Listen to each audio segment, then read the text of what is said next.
All right. Have you ever stopped yourself from saying what you're really feeling because you weren't sure how your spouse would respond? Or maybe you found yourself walking on eggshells, carefully choosing your words, trying to avoid another argument. Every marriage longs for love, but love flourishes best when there's emotional safety. Today's guest believes that emotional safety isn't something that simply happens, it's something couples intentionally create. And when it's missing, communication breaks down, trust begins to erode, and connection suffers. Stay with us because today's conversation may change the way you build trust, the way you communicate, and the way you love your spouse.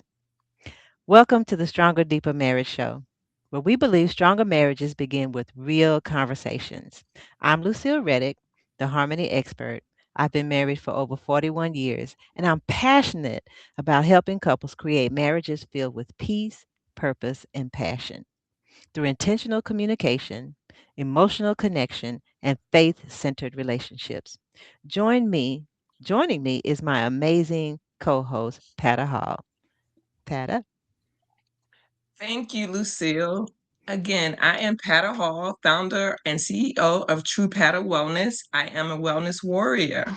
My work is rooted in helping people care for their bodies, protect their hearts, and live with greater purpose, strength, and intention. I've been married for 39 years. Every healthy marriage is built on trust, respect, and emotional well being. When couples feel emotionally safe, they're more likely to communicate honestly, work through conflict in healthy ways, and grow stronger together. On this show, I just bring a wellness perspective to the conversation because strong marriages are not just built through communication and commitment, they're also supported by faith, emotional health, physical well being, and the daily choices we make to show up whole. I'm so excited to learn practical ways we can all become safer, healthier partners. Mm. Love that. Love that. Thank you, Pata. So You're welcome. today's guest I'm so excited to talk to is Ralphe Jean-Poix, a leadership development consultant, coach, and speaker who is passionate about helping people build stronger relationships through intentional leadership communication. Through his signature CARE framework, Ralph equips leaders to influence with purpose because he believes leadership is a decision, not simply a position. Ralph has been happily married to his wife, Chapette, for 10 years. Their story began with friendship after meeting at a holiday gathering. And over time, that friendship blossomed into a thriving marriage. Together, they're raising two beautiful children, Cameron and Rianne. I hope I'm Rian. saying Rianne. Yeah, Okay. Rian. You got it. You got it. And they serve side by side, leading the marriage ministry at their local church, helping couples build marriages that thrive, not just survive.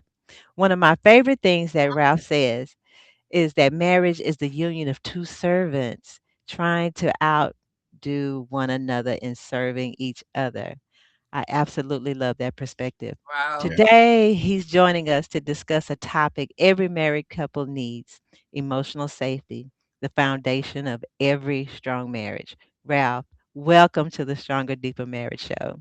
Thank you. Thank Welcome. you. It's a pleasure and an honor to be here with you both. Did I leave anything out, Ralph? No, no, you spot on. Perfect. All right, As fantastic. expected. Well, I always try. Well, I'm going to start like I start here recently with every um, guest that we have. It's called our marriage snapshot. So Okay. this is built to last about 2 or 3 minutes or whatever. But give me Let's do it. one word that describes your marriage journey. Oh, my marriage journey. Learning. Learning. Learning. Learning. Okay. And why did you choose that word? Because I think it's continuity.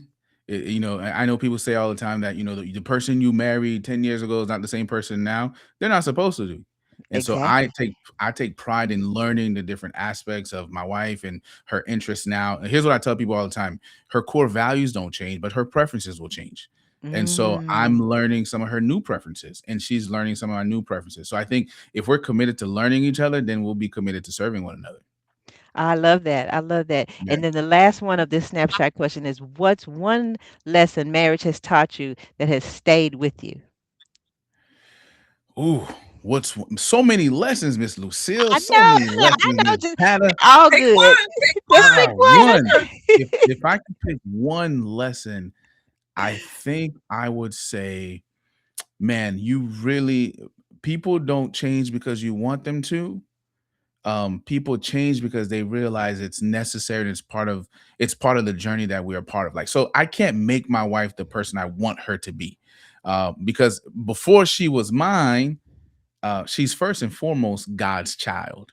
So Yes.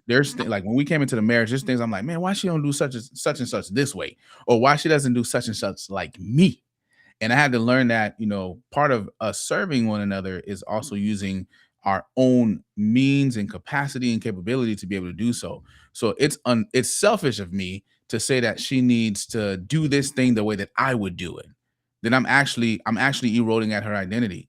And so I've had to learn, man, there's certain things that my wife is just going to do it differently. There's certain things I'm going to do it differently. But when we bring those differences together, we can find that harmony and that wellness. You know what I'm saying? Yes, absolutely. Nice.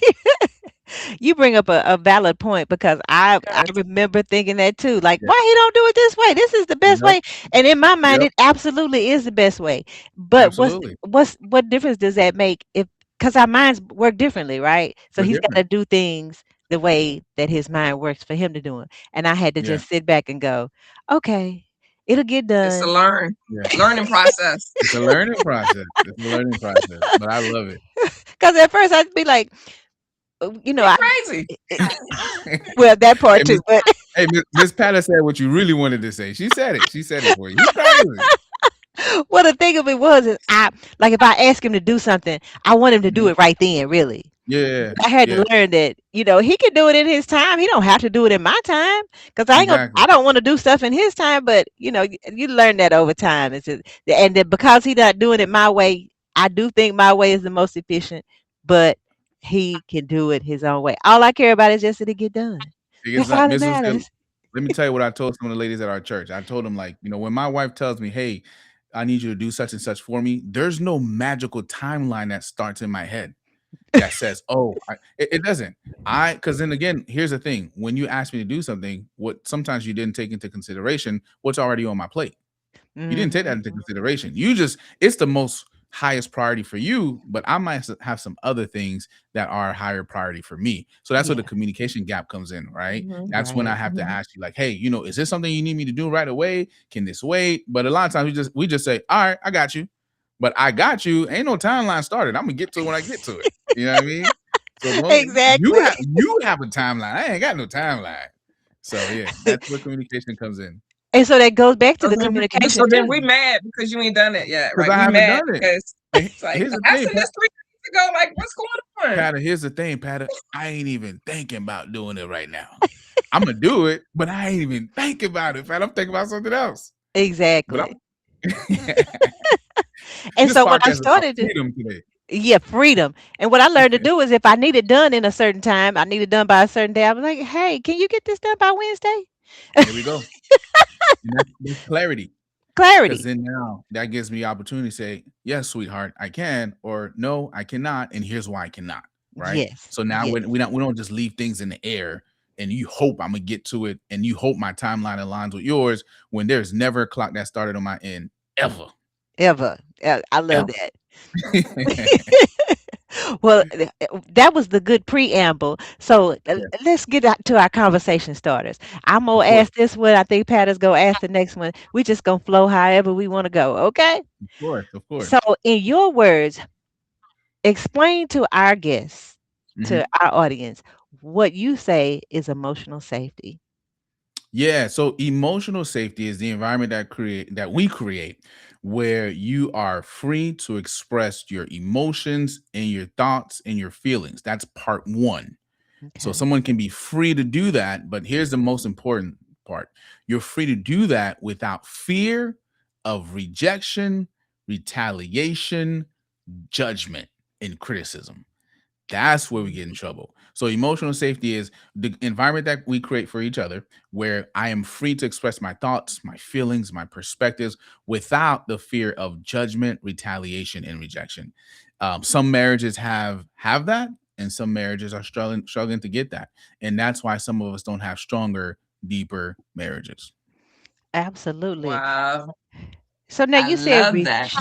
yeah, rejection, retaliation. Now, I hadn't even thought about the retaliation because I talk about Yeah. the rejection and judgment all the time, Uh but the huh. retaliation, that's Yeah. okay. All That one right, I right there is like a that. silent. It's a silent. It's what keeps a lot of people quiet. Yeah.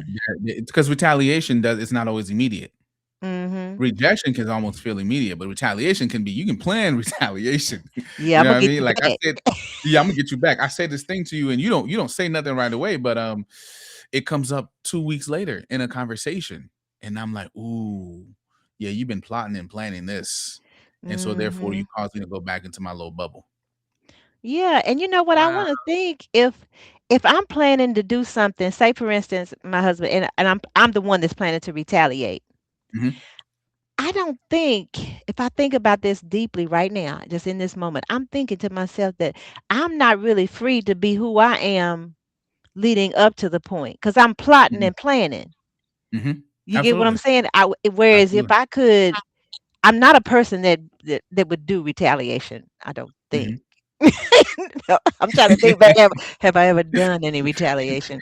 In But 41 years. Oh, a bit, a but little bit. but normally the way my brain works, I have to get things out.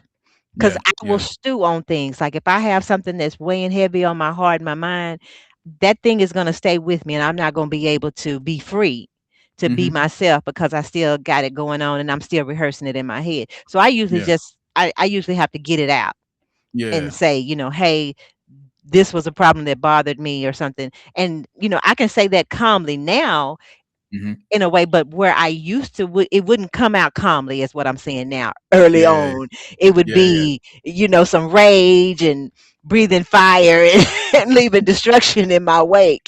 Oh yeah, yeah. Because when I But you think know, of too, um, no, go sometimes ahead. too, retaliation can come out in our actions. Absolutely. So it's Mhm. mine like I might not be plotting to do X, Y, Uh-huh. Z, but that retaliation is sitting with me.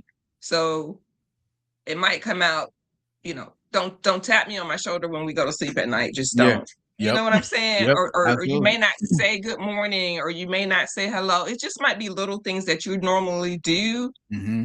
that retaliation is sitting with you. Like you say, Lucille, you're not free of it. You know. And a Mhm. lot of times, I know for me personally, it would probably come out more in my actions before I was able to actually verbalize it.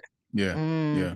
Look at Yeah. that, For the some people, it's difference. immediate. Some people will Mhm. retaliate immediately. Some people, it just takes a little bit more time. And like you said, Miss Pata, some people, it's not necessarily plotting it. It's there. It's present. And then all of a sudden, I say something to you. Boom! Here comes the trigger, and now we go from 0 to 100. So yeah, yeah. And we don't even And know how and we got there. and we don't we don't Right, we don't recognize in exactly. the moment how we got there. But if we assess, we'd realize it's because that conversation we had, man, I had some stuff just brewing, and I just didn't know how to verbalize it in the moment. But I'm still carrying Mhm. it. Yeah. Yeah, absolutely. Absolutely. So you talk about emotional safety. Why is emotional safety so essential to a healthy marriage? Yeah, because you got to think about it. Your marriage is supposed to be the place where you feel the most safe. It's supposed to be that oasis. It's supposed to be that place where when the world turns against you, when people have all these things to say about you, when things are not going well at work, when whatever issues there are, you're supposed to have, because remember, God brought you two together. You're supposed to Mhm. have somebody who you can just come in and have that conversation with, and you don't fear the criticism and the judgment and retaliation. And so when one person doesn't feel that way, then what usually happens is, I like to draw the difference between alone and lonely. So in my Mhm. marriage, because I'm with my wife, I shouldn't be alone, right? Because there's two of us. But here's the thing though, if there's not intimacy, if there's not emotional safety, I may not be alone, but I could be lonely. And lonely is usually when you're in the presence of people, yet you feel like there's nobody there. So just imagine whether we're talking about the wife or the husband, just they're going through things in life and you're right there, you're within inches of them, but it feels like you are miles away. They're going through stuff, things are happening. I mean, the enemy is kicking their tail, like telling them stuff, and they want to tell you but they can't. The world is beating them down and they want to tell you things and they can't. So how is a marriage supposed to thrive if the person that God has joined me with does not make me feel safe? So if we want our marriages to thrive, emotional safety has to be something that we prioritize. Most definitely.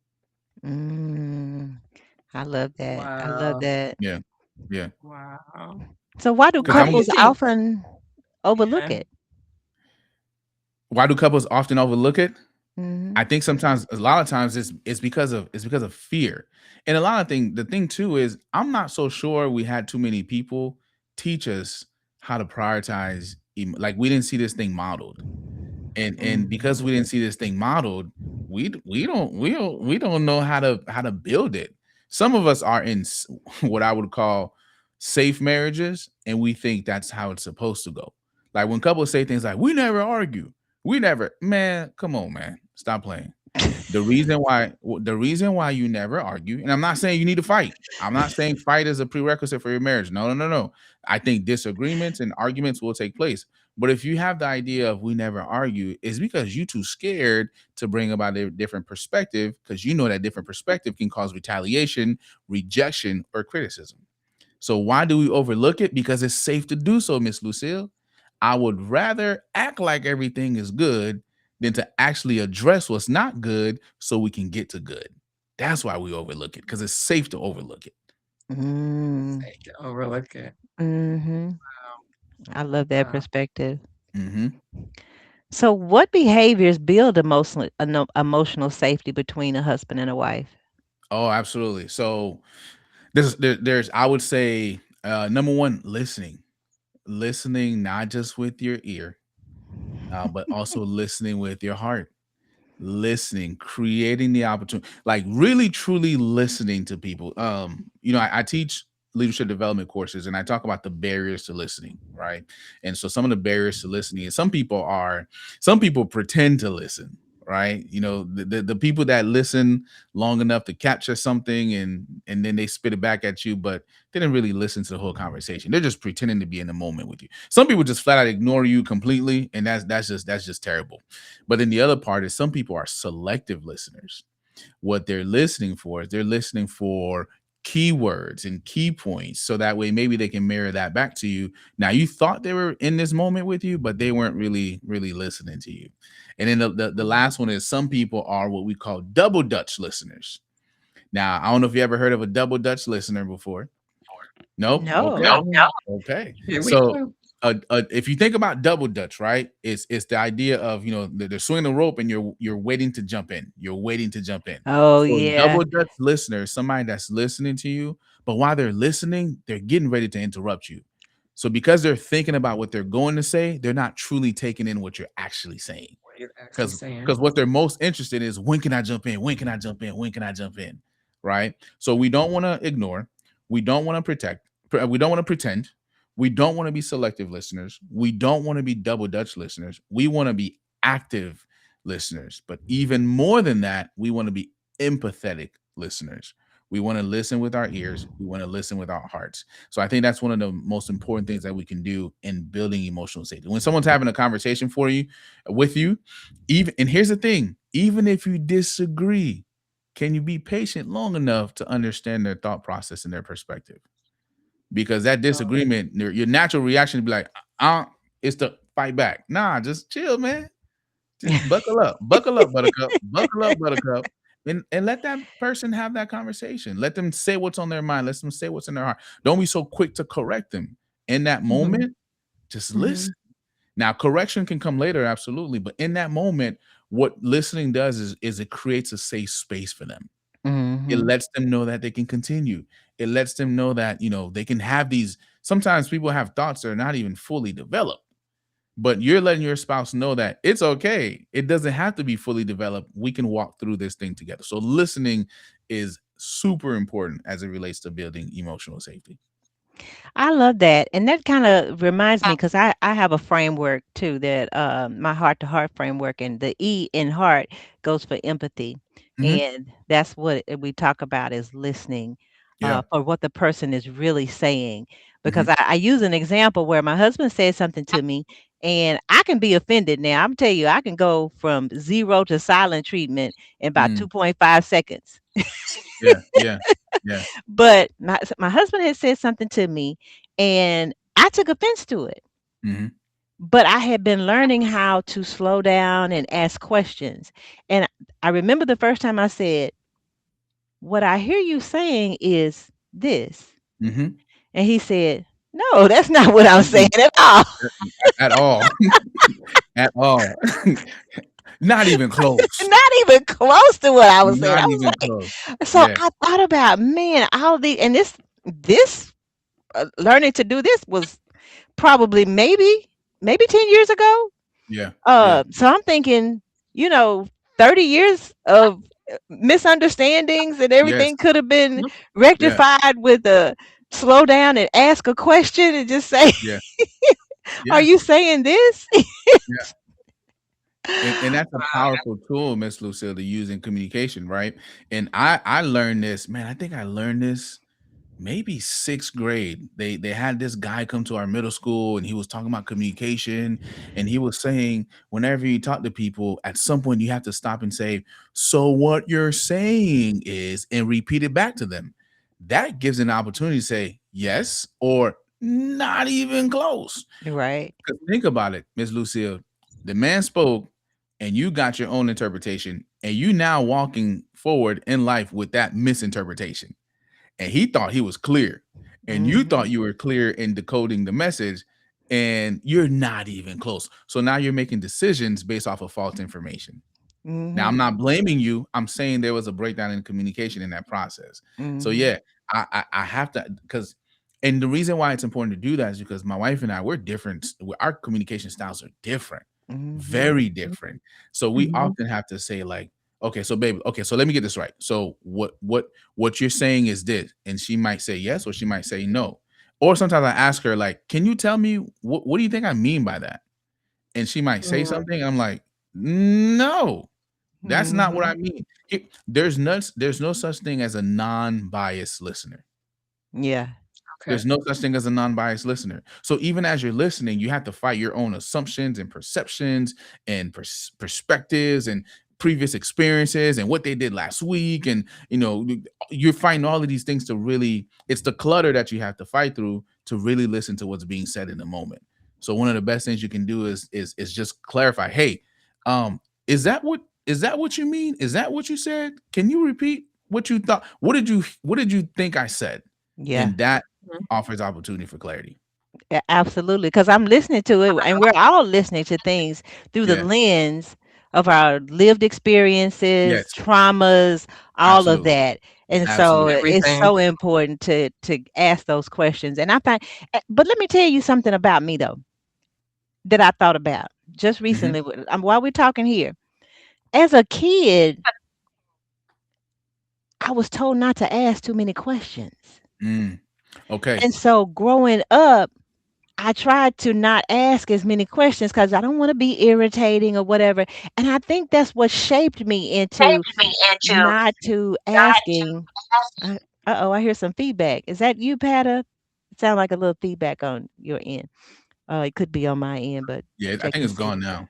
Okay. to. But yeah, that shaped me into not asking as many clarifying questions growing up. And I wish in all of my relationships, at my work, in my marriage, with the kids, that I had have asked more questions because they would say things and I would go, oh, okay, I think I understand or whatever. And I just go on and start pushing forward in what But I you, thought. yeah, and you keep it in. Yeah, and it Yeah. didn't Uh, always have to be something that was hurtful, something but I'm talking about something in bad. a lot of things. I should have been asking some clarifying questions, and so I ask a lot of questions now. And I encourage Mhm. my young. I have a grandson that's 32, so and my adult children they're a little older than that. But I tell them, don't be afraid to ask questions. Ask, well, tell me, what do you mean by that? Hmm. Unpack that a little bit for me. I find myself saying that all the time. Unpack that a little Unpack. bit for me. Yeah. Yeah, well, what do you mean by that? Help me Yeah. understand. And what's another one? How did that make you feel? Yeah, how did that make you feel? Yes. Yes. Yeah. Yes. And then sit with that. And then be prepared for whatever the feeling is. That's how you build emotional safety. Maybe I said something to my wife and I didn't mean it that way. And I said, how did that make you feel? And she said, you know what you just said was really hurtful, and or whatever the word is, disrespectful, whatever it is. Now, if I'm trying to prove to her, well, hold on now, I'm not a disrespectful man. What I'm saying to her is, if you ever feel like that, you can't say that around me, Mm-hmm. because now you're Right. attacking my character. And instead I can say, hey, okay, well, that definitely wasn't my intent, babe, but I understand that there's a difference between my intent and my impact, and I didn't mean to disrespect you, but right now you feel disrespected. One of the most powerful things you can do for your spouse in terms of building emotional safety is, a lot of people don't like this because they don't understand it, validate their feelings. Validate Mm, their feelings. Now, validate their feelings doesn't even mean that you agree with their feelings. Validate their feelings means you agree that they're carrying that feeling. That's different. Like, I'm Mm-hmm. not saying, you feel disrespected. I have to step into your world for that moment and say, you know what? I agree that she feels disrespected. Even if I disagree that I didn't disrespect her. But in that moment, though, validate and saying, you know what? Hey, thank you for sharing that with me. Hey, I Mm-hmm. didn't see it that way, but you feel disrespected. Thank you for sharing that with me. Thank you for letting me know. That's validating their feelings. You're Even if, again, we seem to think that I have to agree with you in order to validate your feeling. No, but I exactly. but I feel this thing. And I tell my wife, and early on in our marriage, I feel deeply. I am the feeler. Like, things resonate with me, right? So early on, I would tell my wife, because I would express something to her, and my wife is very like, man, she gets things done. She's the action taker. She's the doer. She don't sit in feelings for too long. She just get to it. And Uh-huh. so, and early on, I would express something to her, and you could see her trying to struggle, like, I don't feel how he feel. Like, I don't know what's going on here. And I would tell her, I said, babe, you can't dictate how I feel. You can't choose my feelings for me. And I don't even need you to feel what I feel, but I need you to see me. I need you to see that Mm-hmm. I'm feeling this thing. And in this moment, one of the best things you can do is not make me feel crazy for feeling this thing. You can't be like, well, you shouldn't feel that way. What do you mean I shouldn't feel that way? I feel that way. Yeah, I can't just say, well, you too This sensitive, is huge. Ralph. Yeah, you too sensitive. Oh Yes. man. I This have is a huge. Yeah. This is huge. The validation. A lot of times, I've had conversations with my husband, and like you said, you had that conversation, and he was like, "Well, that's not what I meant. That wasn't my intent." Hmm. And I'll say, irregardless, this is how it made me feel. Yes. But your point about that validation is Hmm. huge, Absolutely. and how you explain that to our listeners. Yeah. I've learned something new already. So it's Yeah. just like, okay, I don't have to accept it, but I have to accept this is how you This is feeling. how you feel. Right, Even right, if I didn't mean it. So, Miss right. Pat, I'll tell you this. I was sharing this with my wife, and God God is so good. I was telling her about the difference between intent and impact, right?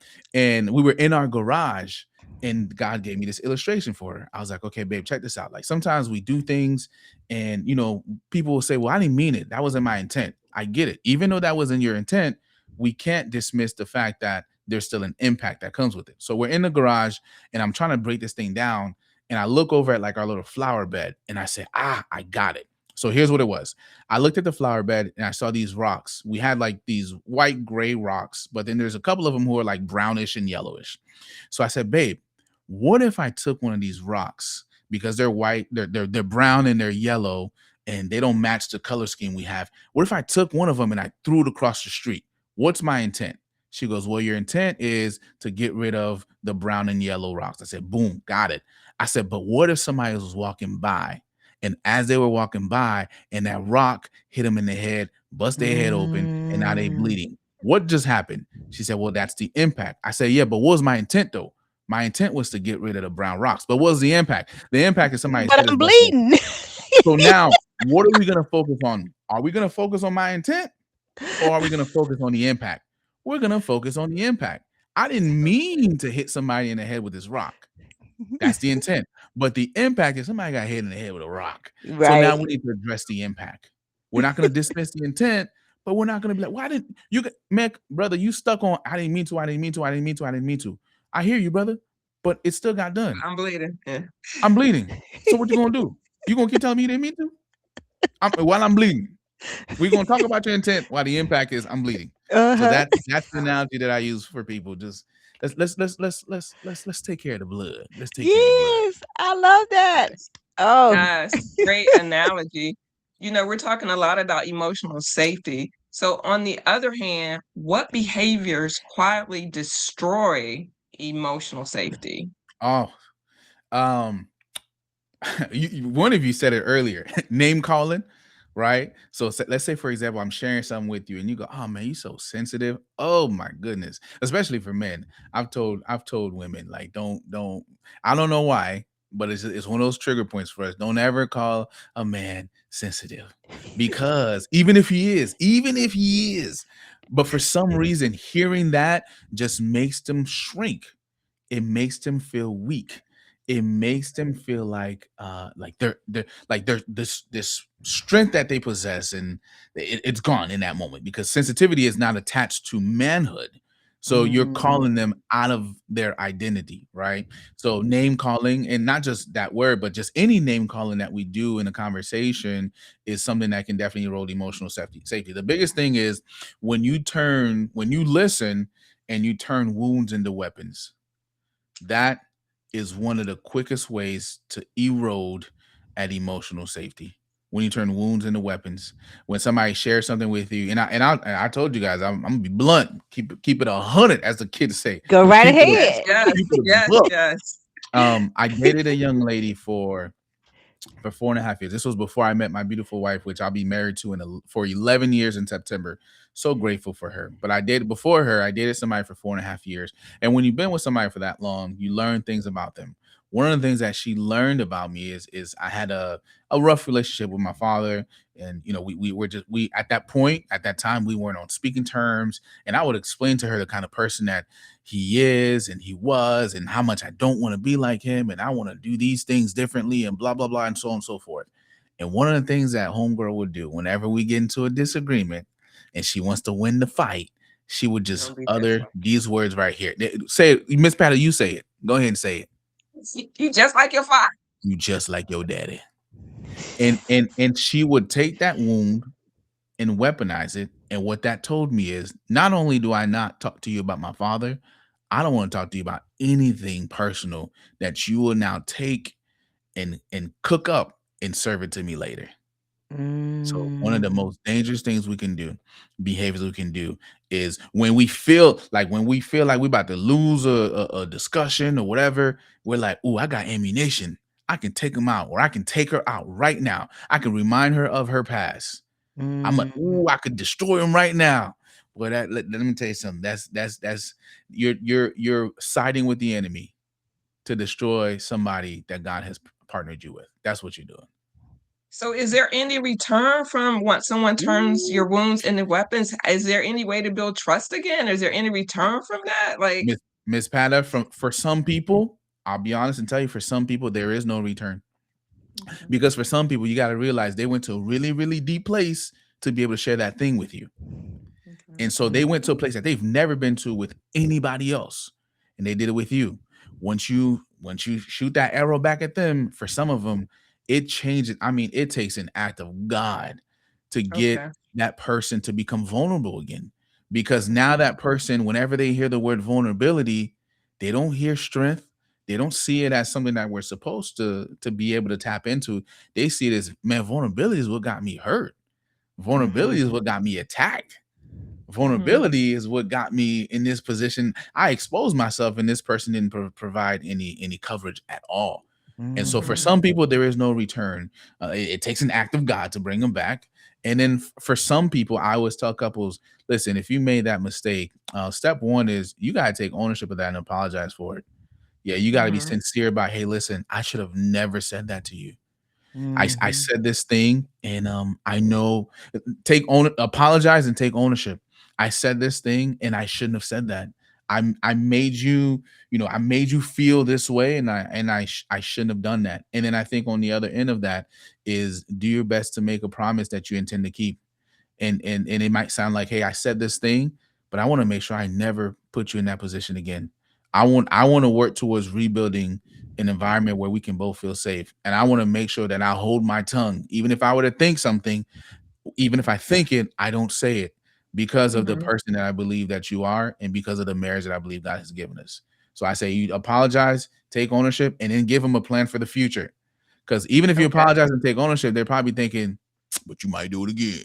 So But you then, might that because that thought is there now, yeah, right? It's in yeah, your head and it's in your heart. it's So in your it's heart. like, yeah, Yeah. So then I think part of that is including there. What is your plan to change? What is your plan to not do that again? That can begin to lower their guard and rebuild emotional safety. Mhm. I love that. Patty often uses the example of toothpaste. Once it's Yeah. out the tube, that our Okay. words are like toothpaste. Yeah. it's Yeah. it's just really like you said, it takes a certain person, and it's not everybody, and that's not knocking how you are, Hmm. but certain people just cannot recover from that. They Yeah. just can't. They may really want to. Yeah. They're scared. There's some things that people experience, Miss Patta. They told themselves, "Oh, wow, I never want to feel like that again." There's some people who grew up hearing other people say, "Hey, man, don't you ever tell a woman, all your business. Don't you ever do, man, boy, nah, bro, you take that to the grave and don't." So they grew up with that. They're hardened in that way. Then they meet you, and over the years, you soften them up a little bit. They begin to think a little differently. So now they're becoming someone that is new to them. And then Mhm. you take that person and you shoot that arrow at them, they're like, Yes. "Oh man, I should have listened to See, what they told me." see, Mm, right, See, mhm. right. Yeah. see, and here's the thing: the advice that they were given, it was terrible advice. But now that you've done the thing that you've done, now they go, "Yeah, see, man, that was actually good advice, man. I'll never do that again. I'll never be a sucker again." Mhm. Right. And But and like and Absolutely. like Lucille said earlier, we are conditioned as kids, like mhm, you say, to not ask questions. mhm. Especially our generation, Lucille, that was, you're asking too many questions. Little girl, just go somewhere and be quiet, Yep, yep, yep, Yeah. right? yep. And then, like you say, that advice, those things, even we don't know what they're about when they're being told to us. It's like, yeah, yeah, yeah. Yeah. But as we get older, like Lucille and I talk about, we were always told, don't let your husband, don't let the man know what you're doing. You always keep you something over here. I mean, Mhm. all those little things Yeah. you don't realize when they're told to you. It's like, yeah, yeah, yeah. But they're in there, they're in your storage, they're in your memory. So, like you said, when this opportunity comes up in a relationship, Yeah. like the box opens up, Can you I tell know? you what's happening, Miss Batter? That advice came from people who didn't have emotional safety. Mhm. Oh, That advice bam, came from yes. people who didn't have, who didn't have the thing that you're looking to build. That advice came from people who were hurt, who are scarred, who never Mhm. dealt with it. So from their perspective, they're trying to protect you. Mhm. And I've heard this too. Like, I was born and raised in Haiti, and I grew up in a traditional Haitian household, and I've been around Haitian people all my life, and I've often heard, like, the women will say, "Hey, you just like y'all just said, you need to have a little side account because you never know when brother gonna decide to do whatever he do, right?" And Mhm. you hear that, and you're like, "Yeah, that sounds like good advice. I should have something because you never know." But why is she telling you that? She's telling you that because she's been hurt before. She's Mhm. telling that Mhm. because she's been broken before. She's been cheated on before. She's telling you that because somebody has put her in a position where she was out of money and she had to figure it out for her and the kids. And she told Mhm. herself, not only do I never want to experience that, I also don't want you to experience that. So Mhm. how do I prevent you from experiencing that? Well, I can't tell you how to build emotional safety because I never built it. Right. I can't tell you about the trust because we didn't have trust. So I'm gonna tell you to put your little money to the side. If he act up, you're not left high and dry. Mhm. So they're serving you from their pain point.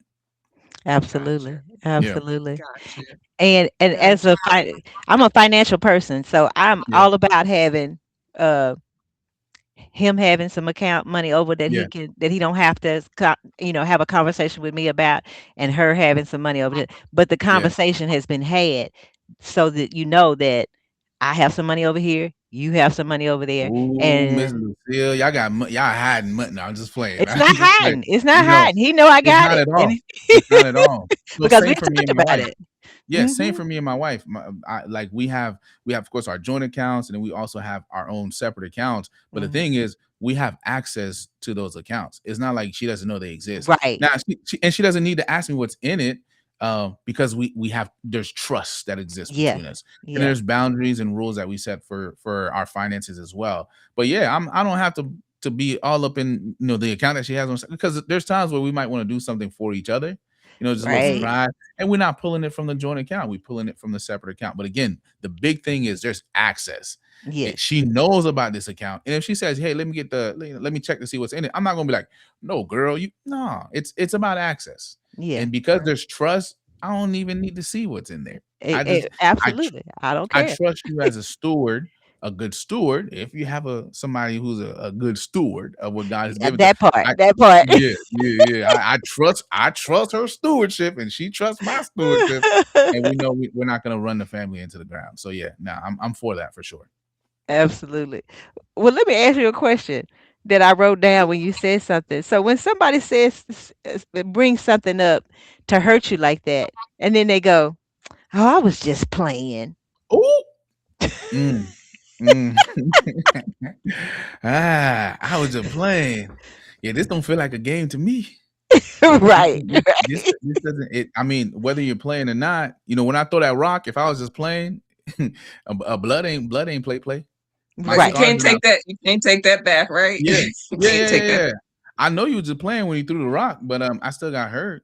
Yeah. So I'm gonna need you to not play like that. Why does your play hurt so much? Why Mhm. when we play, I gotta get hurt? You know what I'm saying? Why when we play, Mm. why when we play, it's not fun? I don't want to play with people that I always get hurt. Like, just imagine, what I'm saying? Like, whatever your favorite game is, whether it's cards or sports, spades, whatever it is. If there's somebody every time you play with them, Miss Patta, they do something that hurts me in the process of playing, I'm not gonna want to You play don't with want you to no more. play. Yeah. And You we're don't not want to play playing with no you. more. We're not I'm playing not no playing more. no more because you don't know how to Mm-mm. play. Right. Exactly. You don't know how to play. Yeah, well, that's what came to mind because I'm saying, Yeah. not that this happened in my marriage relationship, but I just think about, in dealing with people. We got to communicate with people, so it could be Yeah. friends or siblings or family or something like that. And I just remember, um, something like, I want to say probably in my early 20s, I was working somewhere and somebody said something, and I took offense to it, and they said, "Oh, I was just playing," and I said, Mhm. "No." To myself, I don't think I addressed it with them, but it Yeah. always stayed in my mind that there was some. You're saying you're just playing now because I done called you on Because it, you but exactly. the thought was always no. It came from a real place. Mhm. This There's this some intent there. I the was, fact yeah. that you said it meant you thought about it. Of course. So we don't play like that. We don't play that. Yeah, we don't play like that. We don't play like that. Yeah, we don't play like that. So that's important. Mhm. So many couples have experienced emotional wounds. Mm, How can they begin rebuilding trust and emotional safety after they've been hurt?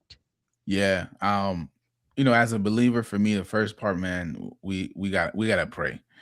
One of them, we gotta pray. Because sometimes what wounds will do is it'll harden the heart. And so it doesn't matter what the effort is. If my heart is hardened, it's not gonna go nowhere. Because even if my wife has offended me and I'm mad or whatever, because we're married and we're in a covenant and not a contract, when she makes an attempt to reconnect, I have to be open to her reconnection because a covenant is forever. So even though I'm upset with her in the moment, when I think about forever, though, I have to say, you know what? I got to be open to it. Now, there's times where it's like, hey, I need a moment, but again, we don't say no. we Mhm. say we say not yet. I might need a moment. I might still be processing. So I think prayer is a big part of that. Again, the apologies and taking ownership, I think, are big as well, because Mhm. what an apology does to the person is lets them know that, and you feel sorry and you wish you hadn't done that, and you recognize that even though you were playing, you recognize that for me it was for real. And so that Mhm. apology and taking ownership is next. And then be committed to growing and being better. Like man, don't nobody want to be with somebody who apologizes every other day. Because then that Mhm. lets me know, man, you don't them words just come out your mouth just a little too You don't easy, bro. even mean it. You Right, don't You don't even mean right. it. But at this point, it's just a default response. I'm sorry. I'm sorry. I'm sorry. You done said I'm sorry every other day. So being committed to changing, being committed to growing, being committed to really serving the person that God has partnered you with, I think is important part, because wounds will take place. Some of them are intentional, some of them are unintentional, but I think if we are asking ourselves, man, like how can I make sure I take care of this person? Like I Mhm. think that's why intentionality is so important, because if someone's top of mind, if you're learning them and your goal is to serve them, there's certain things you won't say to them. There's certain things that you Right. won't do to them, right? So if I were to, summarize it, I would say definitely prayer, apologizing and taking ownership, and then being committed to the process of growing and learning. Wow. I really love what you just said too. Covenant, Yeah. not a contract. Yeah. Yeah. Mhm. So your covenant requires emotional safety. A Oh, absolutely. contract does not. Yeah, because a contract, if I don't feel safe, I could leave. I could just leave. Like, in a Christian marriage, you gonna go through some Right. stuff just like everybody's marriage. But for me, when something comes up, I'm not thinking what's my exit way out. I'm Hmm. thinking like, okay, how do we get through this so we can get back to who we are and where we're supposed to be? And that's the difference. Like having that eternity perspective, I think is beneficial, because that's how God created it. That's how God Hmm. Mhm. created it. And so that's key for me. Emotional, I have to have emotional safety because I plan on being with you. I'm trying to look. Let me see. 11 years. In 30 years, I'm trying to be like Miss Lucille. I'm trying to be on somebody's podcast. Me and my wife, we've been together for 41 years. I'm Yeah. trying. I want to grow old with you. I don't want to. Yes. I don't want to grow old because of you. That's different. Yeah, that I is want to grow different. old with you. I don't want to grow old because of you. And so, because of that, we both got to be safe. Like her safety is important to me too. One Yes. of the things that Right. one of my pastors told me, and when before my wife and I got married, he goes, and he loves my wife. He said, "That's my daughter," and he goes, "I want you to make her even more beautiful than she is." I'll never forget that. And I understood what he was saying. He wasn't talking about her outside beauty. He was saying, "Man, don't wear this girl out, brother. Please don't Mm. you stress this girl out. Don't you make the grays come earlier than they need to. I need you to take care of my daughter." And before he said that, God said that. God says we need to Mm. learn how to deal with each other and understanding.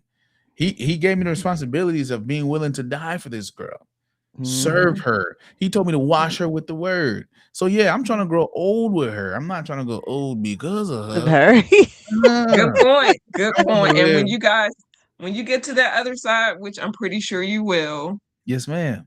you guys will look back and be like, that used to be us. You You like know what look I'm at each saying? other now and you be I'll be like, oh like, my God, I'll be look like, at us. Oh look at my us God. looking like Miss Lucille and Miss Patta. You know what I'm saying? Just years in the game. Years in the It is game. definitely a blessing when you get on this other side. Yeah. There's a lot of things that come with it, but when you look back over the years and you say, wow, Yeah. Yeah. Yeah. we And did this. This was really hard. Yeah. Yeah.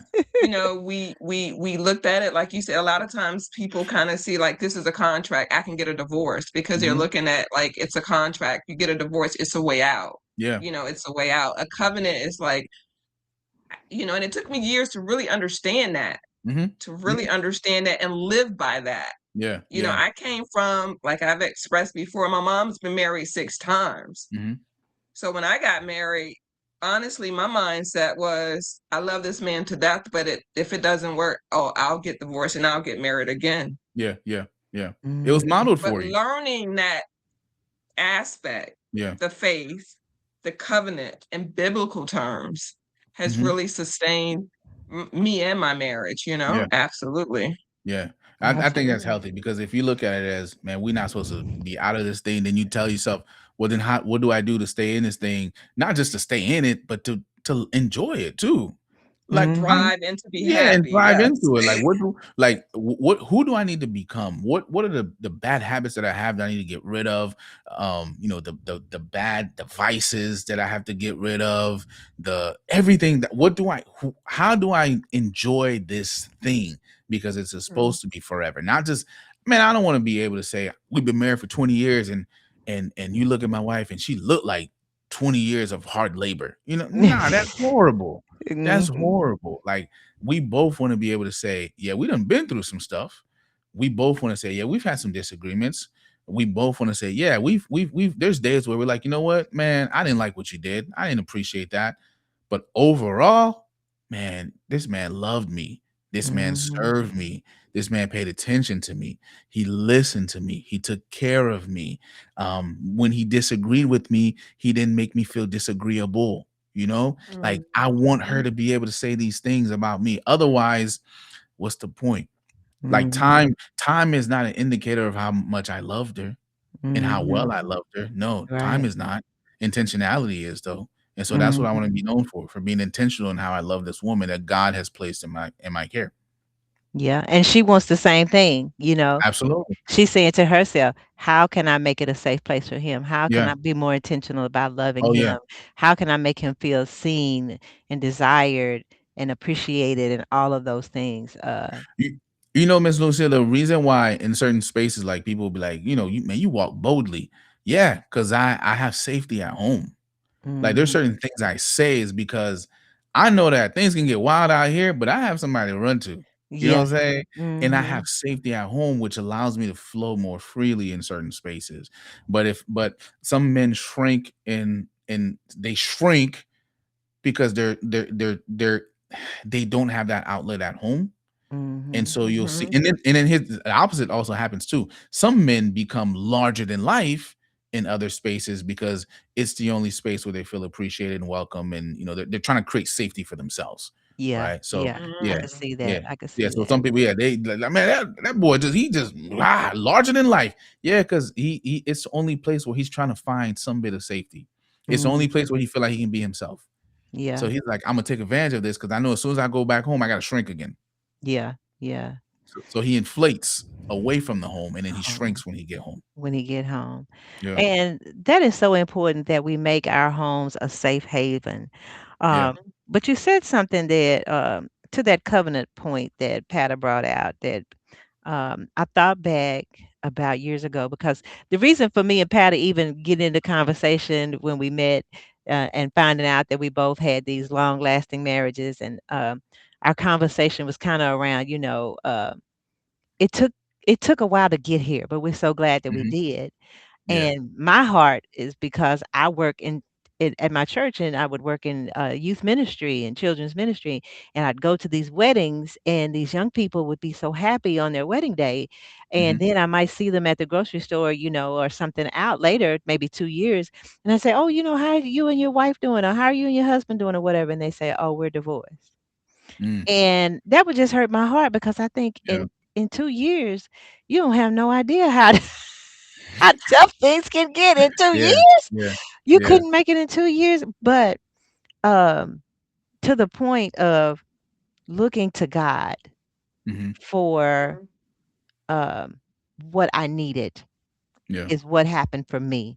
And Yeah. I hope Me this too. will help somebody else. I had to take really my husband's face off the thing because the Bible says we wrestle not against flesh and blood, but against Flesh and blood. principalities and all of these other Mhm. the rulers and high places and different things. So at church, I really got that one Sunday, and I came home and I said, "You know what? God, I'm looking to you Mhm. to love me through him." Yeah. Yeah. Mhm. So I Mhm. could really take the pressure off of what I was seeing in his behavior or him or anything like that. And Exactly. I placed it Mhm. fully on God's shoulders. And that Yeah. allowed me to Mhm. really take it off of my shoulders because I felt like maybe a combative. I've got that type D personality where where I don't mind going toe to toe with you. I don't want to go there, but if that's what you want, then let's do it. But Yeah. I really had to come in and just say, you know what? I understand now that God, you are using him to love me. Hmm. You that's how Mhm. you're loving me is you're loving me through him and the people Yeah. that you place in my circle. But for for our relationship, you're using him to love me. And for me, you're using me to love him. Yeah. So I need to model God's grace and mercy Exactly. Yeah. when I Exactly. when I'm dealing with my husband. And that means some they may mean sometime I may need to close my mouth Yeah. Yeah. Yes. when I'm upset about something that's not going right or something like that, Yeah. and so I think that's a good. That's that fruit of the spirit. That's that self-control. Yes, but Absolutely. like she said, it's just such a learn. I totally agree, Lucille, with everything you said. And Ralph, it's been such a journey and a learned process of knowing like I'm not gonna pop off right now. When you go to God and say, God, help me through this, give me the words, give me the guidance, give me the wisdom, Hmm. let me walk. Sometimes I'm like, what would God do in this situation? So Hmm. I can only control my behaviors. Yep. Yep. So Mhm. I have to pull back and not pop off with my Hmm. words that I may not be able to take back and say, how would God act in this situation? Yeah. And it's Yeah. not Yeah. even about like turning the other cheek or making yourself smaller. It's just kind of pulling back, taking a look. And when you come back, you're in a much better place to have those discussions in that emotional safety environment to Yeah. create that. Yeah. It's just like you said, sometimes it's like, well, God would do it this way. And I have learned to get, I don't know, just feel better about, wow, I didn't react that way this time. Yeah. Yeah. And I It actually felt, I can't even put it into words, yeah. You're like like how you I felt felt. freer. For Yeah. me, it was just Yeah, I like can't. it lifted something off my shoulders. Like I don't have to be so combative. God got Yeah. me. God got me. Yes, Yeah. yes, yes. But again, that was a learned process. Yeah. And we're Mhm. all learning this pattern. We're all learning. For me is I just don't trust my feelings that much. I don't trust my feelings that much to do everything they tell me to do. I really don't, Mm, because that's a good point. I'll never forget, this pastor said this in a sermon. He said feelings are indicators, they're not dictators. Meaning you can feel Mhm. whatever you feel. It lets you know something's changing, something's happening, but you still are responsible for the next thing you do or say, right? Feelings, Mhm. to me, there's no such thing as good or bad feelings. Feelings are just signals. They let you know, so I don't like what they said, so I feel angry, I feel whatever, right? There's no good or bad. It's just feelings. They're indicators. But what people fail to realize is I have options as to what I do next. I have Mhm. the option to not say the thing that came to my mind to say. Some Mhm. people say things like, I'm that kind of person, like, man, I'm gonna say it. They're gonna have to hear it. Whatever's on my mind, I'm gonna say it. And I tell people all the time, that person, just look behind them. I guarantee you, they've left behind a trail of people that they've hurt and are still Mhm. hurting from the words that they released. Because they Mhm. told themselves, if I feel it, then I gotta say it because me, I'm gonna keep it real. I'm gonna let them know. I'm gonna tell it like it is. Okay, telling it like it is has gotten you this reputation of leaving a trail of tears behind you. And so Mhm. I just don't trust my feelings that much. And it's Miss Pata, I ain't gonna sit here and tell you that I always win that battle. Mhm. But I will. It's a constant. It's a It's a constant it's a battle. It's a constant. constant It is battle. a But I constant do battle. I do train for the battle before I go into the battle with anybody, not just my wife. Right. I have developed what I call a stoic pose and face, right? If you say something offensive to me, Miss Pat, I'll just sit here and be like, hmm, I'm gonna hit you with that. Hmm, all right.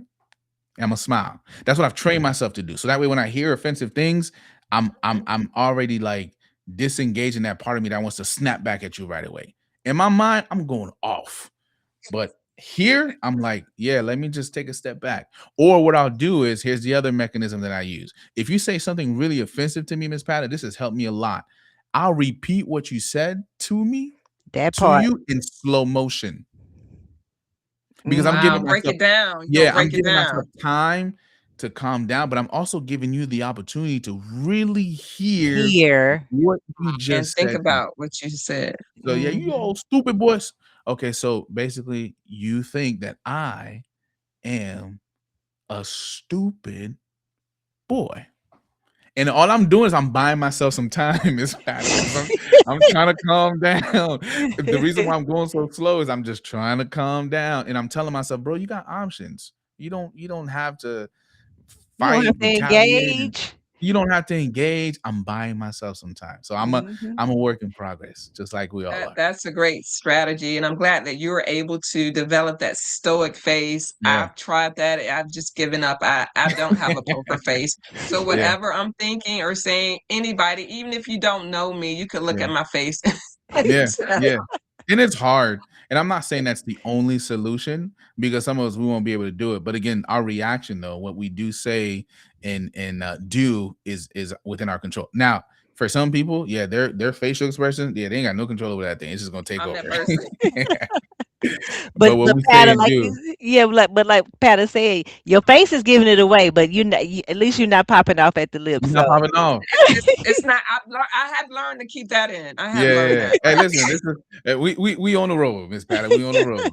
but, but that's the thing is I wrote down here, stay in it long enough to grow. Because we I don't love all come to the table with these tools it. Mm-mm. in our back pocket. We have to Mm-mm. get some emotional maturity Mm-hmm. in order to get to this spot. And it don't have nothing Mm-hmm. to do with age. The Yeah. emotional maturity is just something that we all need to be working toward. Yeah. And to your point, when you said that you slow down, I like that example, and you repeat it back to them slowly. Mm-hmm. Because I was counseling somebody about that the other day to do something similar to that. But I told them it's two things here. Maybe they did mean to hurt you. Mm. And in Mm-hmm. that case, you have the choice to disengage and Mm-hmm. walk away. Yep. Or number two, maybe they didn't mean to hurt you. And Yeah. now they Yeah. have an opportunity to say, that's not what I was trying to say. Yeah. Yeah. Or, I'm sorry that came out the wrong Yeah. way. Because how many times have we said things that didn't come out the right way because, Right. we're in the moment. Yeah. But I told him, it's two things here, and we can't make people do anything, just like Patty just said a minute ago. You can't make nobody do anything. But No. what you can do is say, look, and make it known to them that this is the way you received it. Yep. This is what I heard you say. Yep. Now, if you were trying to hurt me, okay, then I'm stage left. I'm gonna exit stage left because I'm gonna Mm-hmm. leave you with that because I don't have to deal with any drama. But Mm-hmm. in case they didn't, you've given them an opportunity because you've slowed everything down and you've Yeah. made everything plain. So they Yeah. now have an opportunity. The ball is in their court. I'll make and that's powerful, Miss Lucy. I'll make this point about you just mentioned tools, right? So this is what came to mind for me. In our marriages, some of us, yeah, we weren't equipped or we were ill-equipped, and now we're with this person. It's me and my wife, and I ain't got these tools, so now I got to go get the tools. But some of us, we did bring some tools. But here's the thing about tools: is along the way we gotta sharpen our tools. You got some tools, brother, Ooh. but you got to Mhm. sharpen your tools. And you have access to a lot of tools, but you need to know which tool to use. Because there's some work I do at the house, I'm going to use a screwdriver. There's some other work I do at the house, I'm going to have to use a drill. Now, there's some cases I've used a drill for something I should have used a screwdriver for, and it did a whole lot more damage than I wanted it to do. So in Mm. our marriages, both men and women, we have Mhm. to, number one, have the tools, sharpen the tools, and select the right tools Select the for right tools. select the right tools. Yeah, yeah. I preached a sermon a while back, and I was saying that silence. So if I'm the kind of person that when I get upset, I get silent. That's my thing. Like silent treatment. That's my go-to. This counselor. This is before I got married, and then I told him about that, and he said, "Listen, man, I hear you, but even when you're silent, you're gonna have to give her something." I said, "What that mean, brother? What you mean? If I'm silent, what do I have to give her?" He says, "You're gonna have to let her know, hey, listen, I love you. I'm just taking some time to process." You have to tell her something. You can't just go completely silent on her. And so when I preached Mm. a sermon about 6 months ago, I was telling people that here's what God revealed to me. God revealed to me that silence is a tool, but silence can also become a weapon. God was Mhm. revealing to me that the duration of your silence, you've used a temporary tool as a permanent solution, and it's going to erode at emotional safety. Mhm. Silence is meant for a moment. And what I told the people in our congregation is silence is what I use to calibrate, to regulate, and to meditate. But if my silence goes on for too long, it now becomes silent treatment. And Mhm. silent treatment will kill your marriage slowly. Because what silent treatment says to the other person is, you don't want to be around me. I'm not valued. You rejected me. We can't work through this together.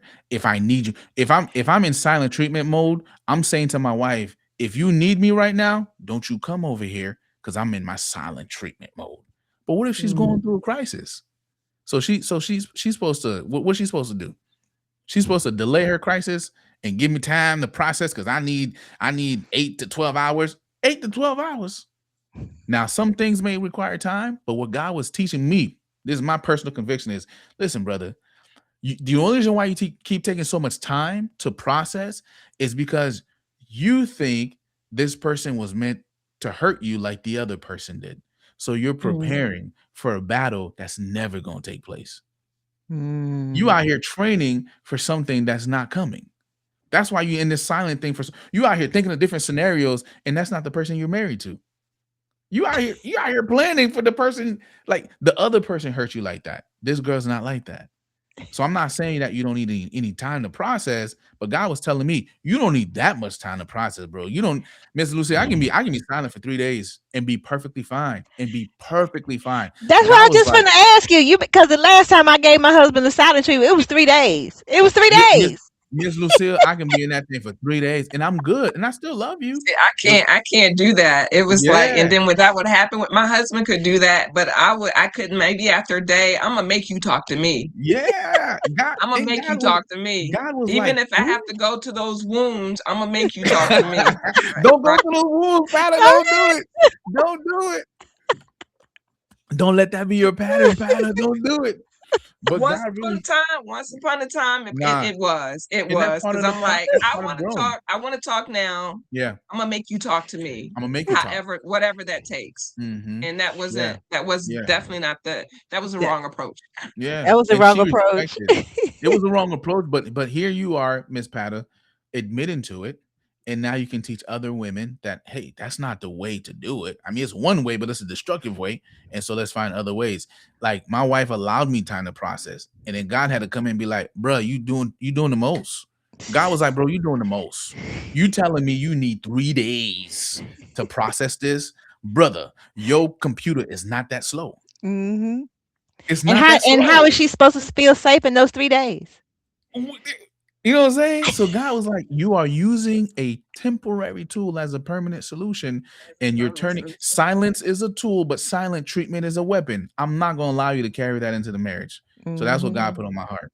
So now it's like my wife know now, she know that it just don't take that long for me no You more. know, But God revealed that to me. So praise I'm God grateful for that that. you were Yeah. open to the Holy Spirit, Yeah. And now I'm revealing that passing it to to you, you. Miss Lucille. You don't need no 3 days. This ain't no resurrection. Come on, Miss No, Lucille. I would never take 3 days. I think that was several years ago that it took me three Yeah. days. And Yeah. what I learned during that time is that I my husband is my best friend. I wanted to tell him Yeah. something. I'd be like, dang, I can't tell him I'm not talking to him Yeah. right now. Yep. Because I I'm was I'm definitely using it as a weapon. I yeah. meant to use it as a weapon. You did Mhm. this, and I'm gonna show you. But Imma show you. that is not the right way to do it. Yeah, But yeah. let me ask you something too, because what I thought about is too, for the people that are hearing, we got to make room for how people communicate too, because Mhm. let me share this with you. My husband is a person who needs time to process. Mm. And when we would be having an argument, or I'm bringing something, not that we wouldn't be having an argument, I would bring something to him. And look, I can talk in gusts of 200 words a minute Mhm. or whatever. So, because I'm talking real fast, so it's, it's on my head. I'm, Yeah. bu- bu- bu- bu- bu- bu- bu- you did, da, da, da, da, da, da, da.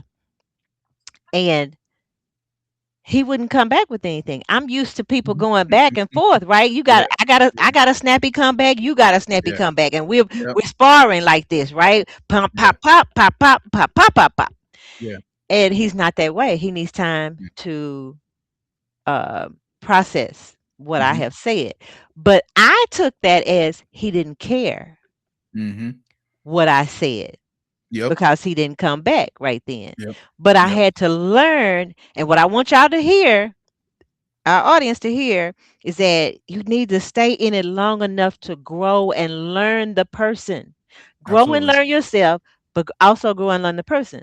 Because I could have Yeah. checked out way early, because he's not, he's not responding. I would go to work and tell my safe friend. I had a safe friend that she was like a sister to me.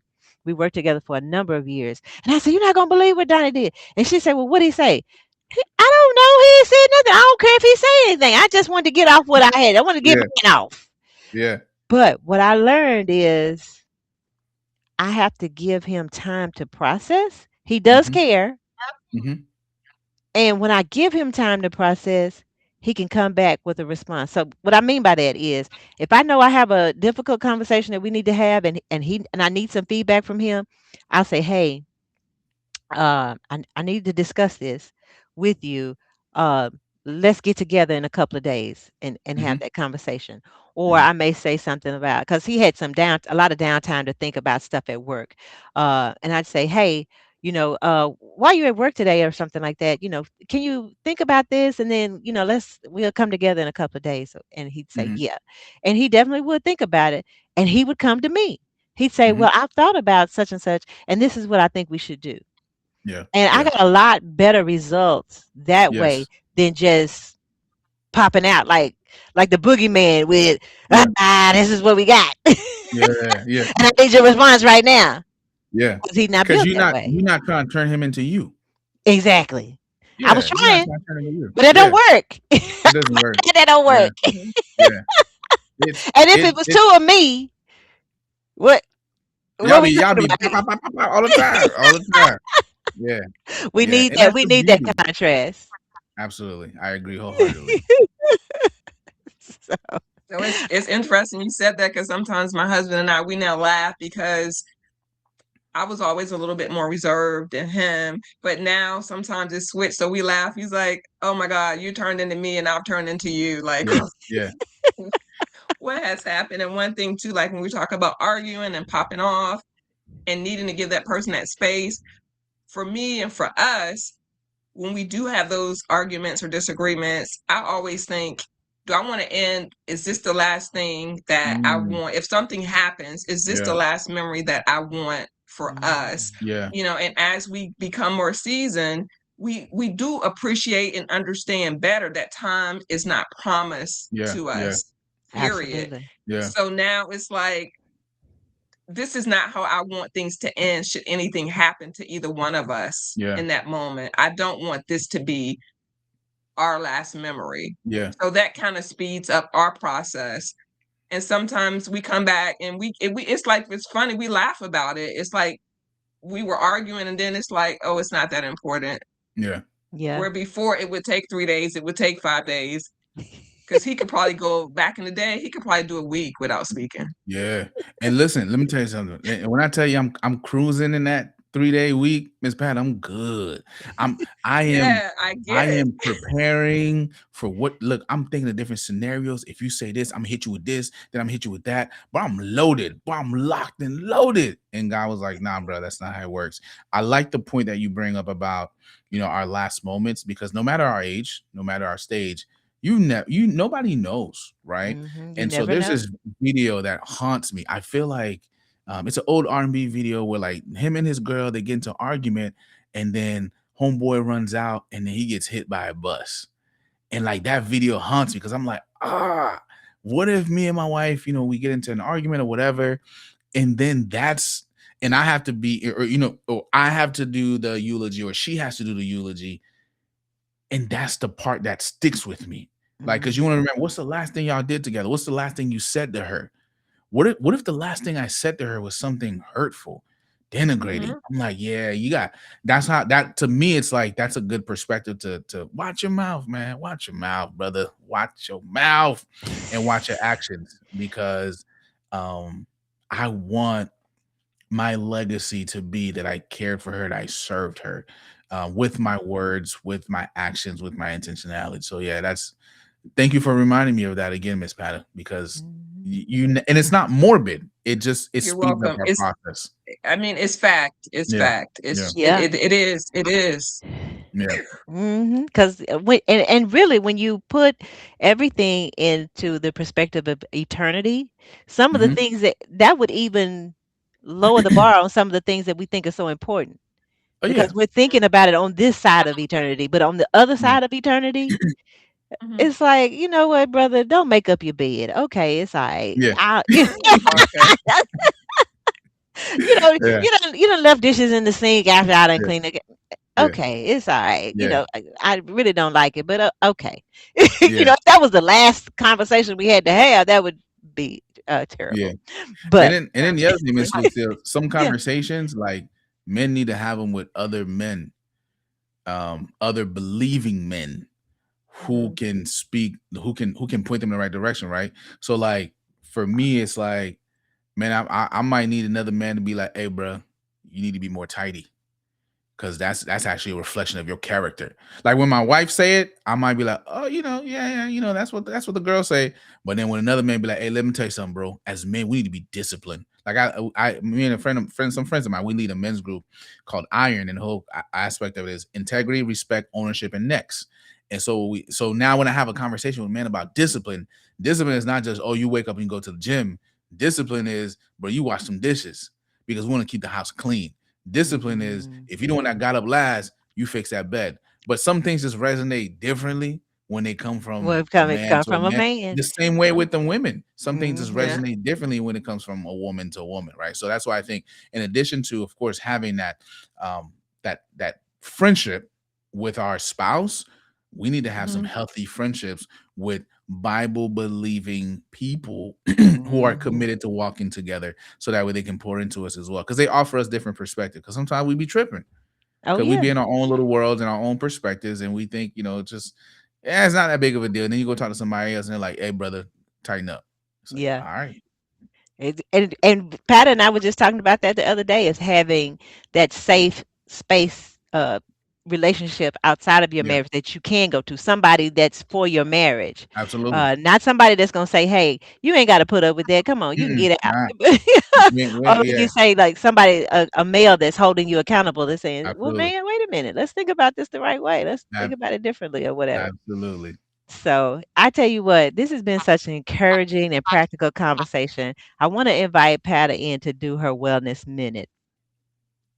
Well, today's conversation reminds us that emotional safety is not just important for communication, it's important for our overall wellness. So, Ralph, can you tell our audience, like, what's one healthy habit couples can begin practicing together to strengthen both their emotional health, their physical health, because everything we're connected. Mhm. So if you're not in an emotional safe place, that's bound to affect your physical being. Yeah, So absolutely. what can a lot of times we exercise separately, and that's fine, but just what's one thing that couples can do to promote the healthy physical well-being that will feed that emotional safe space? Yeah. Well, I mean, you mentioned working out together. That's a good thing for sure. So sometimes couples are not able to do that. But if you're not able to do it, I think nutrition is something that you can focus on. Like maybe one goal around, we're going to take in more water together and we're going to hold each other accountable. Maybe, Mhm, maybe, maybe, maybe you can tie in both. Like, hey, you know what? Every week, every Wednesday at 6 o'clock, we're gonna take a walk together. And while we mhm, walk, we're not only doing something that's good for the body, but we're also having conversations, right? We go on a little walk together and we talk, and the wind is blowing, and the muscle, the blood is flowing, but we're also mhm, releasing stress. So I think that's a healthy habit. I think couples should make it a habit to check in with each other at least once a mhm. week. Just have a Okay. conversation where nobody else is around. Maybe it's in your bedroom, maybe it's in your living room, maybe it's in your dining room, but just to check in. Hey, how did I show up for you this week? How can I show up for you differently? What is something that I did this week that was impactful for you? What is something that I did this week that that made you uncomfortable? And then the best thing you can do is sit and listen and not be ready to retaliate and judge, because you don't know the impact of your actions. They're about to tell you. And sometimes the impact is wonderful. One of the things that my Mhm, wife and I we used to do is we would do this thing called a love tank check. I think I got it from the one of the conferences from the five love languages. And what I would do mhm. is I would ask her, "Hey babe, how's your love tank? Give me a number from 1 to 10." And one time, Miss Patta, out of nowhere, this girl said 6. I was like, And then I said, 6? What you mean 6? Because in my mind, I'm like, I've been loving, I'm a lover boy. You know, I love you. What do you mean by 6? And then she explained it to me. I was like, okay. And then I reflected on what I did. I was like, ooh, I was about to take away her emotional safety. Because when I asked her, what Mm, do you mean by 6? I'm telling her if she ever feels like it's a 6, she shouldn't say it out loud. And I apologize to her. I said, babe, I okay. apologize because I want you to always let me know if you feel like, this week your love tank was on a 6 because I didn't set quality time for you and acts of service was low. I want you to be able to tell me that and Mhm. and not feel like if it's not at an 8 or a 9, then you can't vocalize it. So Mm. now Gotcha. it's like if I ask that question, even if she would have said 3, the rule is I can't panic, I can't freak out, I can't be like, "What you mean 3?" No, just take it in, and then the follow up is okay. You were at a 6, babe. How can I get you to a 7? That's Not where I, not mhm. not some from 6 to 9 and 6 to 10. No, no, Okay. no. Like, what's one thing I could do to get you to a 7? So that's on the Gotcha. emotional safety and the mental piece. And then on the fitness piece, yeah, go out on walks together. Okay. Commit to cooking. Like there's things we can combine the two of them. This week, once a week, we're gonna cook a healthy meal together, Okay. right? So that way it's something we're talking, we're having conversation, but we're also bettering ourselves mentally and physically as well. Just that togetherness and that unity. Don't stray away from it. Have those conversations and then make those connections both physically and emotionally as well. Love it. Love it. So you heard it. So, audience, so this week we want you to practice one simple habit. Pause before you respond. Hmm. Take one breath, soften your tone. Ask yourself, am I reacting from fear or responding from love? Because stronger marriages are built in the small daily choices where both people feel seen, heard, valued, and safe. And when couples feel safe, love has room to grow stronger and deeper. Create that emotional safety for your significant other. I Love love it. that. I love that. Pata, thank you. So, Ralph, before we wrap up, I have just one final question. Okay. What's the biggest takeaway that you'd like for our listeners to remember from today's conversation? Yeah. Man, I just want them to remember, I believe it's Mark 10, verse 9. What God has joined together, let no one put asunder. Um, and I really want people to remember that your marriage is a covenant. Marriage is God's idea. This person loving you doesn't always mean telling you what you want to hear. Loving you sometimes is going to be correction. And so sometimes part of that love is my wife is going to tell me something that I don't want to hear, but I need to hear. Sometimes that love is she's gonna say something that I didn't expect, but it's something that I needed in that moment, right? So just because we have friction doesn't mean that things are heading in the wrong direction because we can figure it out. We can understand each other's perspectives and we can step into each other's worlds and we are committed to doing this thing forever. So I would tell people just remember that your marriage is God's idea and what God has joined together, let no one on heaven, on earth, no one above or below put asunder. That's my takeaway. I love that. I love that. Right. So we like to have this heart to heart challenge at the end, and we want to give our couples uh, something really practical. They can write it down, whatever. Give me a meaningful question that you'd encourage couples to ask each other this week to begin building that, um, building up greater emotional safety. Yeah. I think I would say, hey, how can I show up for you in a meaningful way this week? How can I show up for you in Yeah. a meaningful way Yeah. this week? Yep. Yeah. Sunday night. Ask that thing on a Sunday night and going into the week, like, hey, listen, sir, ma'am, my rib, my partner, my covenant, but whatever you want to call it. How Uh-huh. can I show up for you in a meaningful way this week? Because what that does is it opens up the door for them to tell you what they need instead of you Mm, guessing and assuming what their needs are. how can I show up for you in a meaningful way this week? Not this year, not this month, just this week. This week. This Just week. this week. And I'm gonna work on it and I'm gonna do it. And then we gonna check on that love tank. All right. I love that baby steps. And I I wrote love that that. down. Yeah. I wrote I that love down, the that. love tank from Yeah. 1 to Yeah. 10. Because we Yeah. might think we're doing everything in our power. And then, like, what? It's at a Yeah. 6. Okay. What you mean But a lot of 6? times it's just these little things that we build. It's the little things, just like you said, Ralph. Ask this question every Sunday. It's a simple Mhm. question. I Yeah. mean, but it could have like lasting effects in Yeah. making that foundation stronger. Yeah. I think it Because would have a they great could feel impact. empty. They could feel empty, and that question is gonna be the way that you begin to fill their cup. Or they can be full and they'll tell you, you know what? Listen, girl, you've been doing a great job showing up for me. What you did last week, just do it again this week. Yeah. But but but we recognize where the gaps exist, and also we recognize the areas where we can be celebrated. I love that. I love Absolutely. that. Absolutely. So tell us about what you want to share with how our audience could connect with you. I know you do leadership coaching and consulting, Yeah. your marriage ministry. You got any speaking engagements? What do you want to share with the people?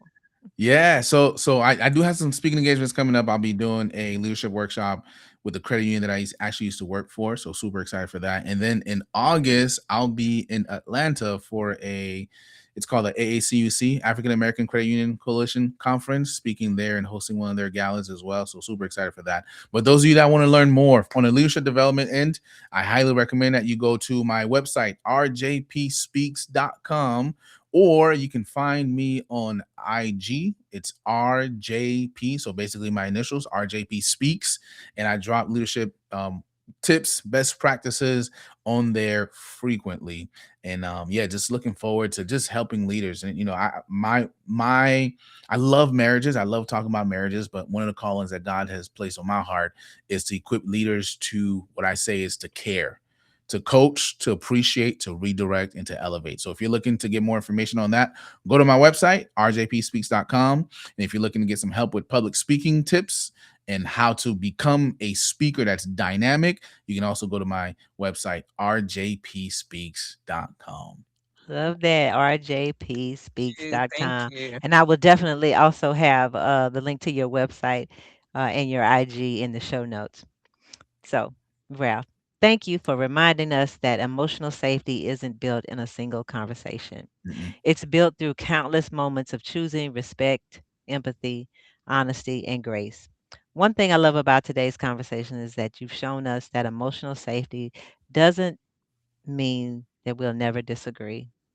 It means we've created a relationship where both husband and wife know they can be honest. There's that word again, vulnerable and fully Mm-hmm. themselves without fear of rejection and condemnation. When emotional safety is present, communication becomes more meaningful. Trust grows deeper and love has room to flourish. Thank you for equipping us with practical tools that every couple can begin using today to build stronger, healthier marriages. So, if today's conversation encouraged you, please like, subscribe, and share this episode with someone you care about. You never know. One real conversation could strengthen a marriage, restore hope, or change a family's future. So, remember, stronger marriages don't just happen, they're built through intentional conversations, intentional choices, and intentional love. So this week, have that heart to heart conversation. Choose empathy over assumptions. Choose understanding over defensiveness. Choose each other again. Until next time, I'm Lucille Reddic, and this has been the Stronger, Deeper Marriage Show, where we believe real conversations stronger marriages. God bless. God bless. God God bless you. bless.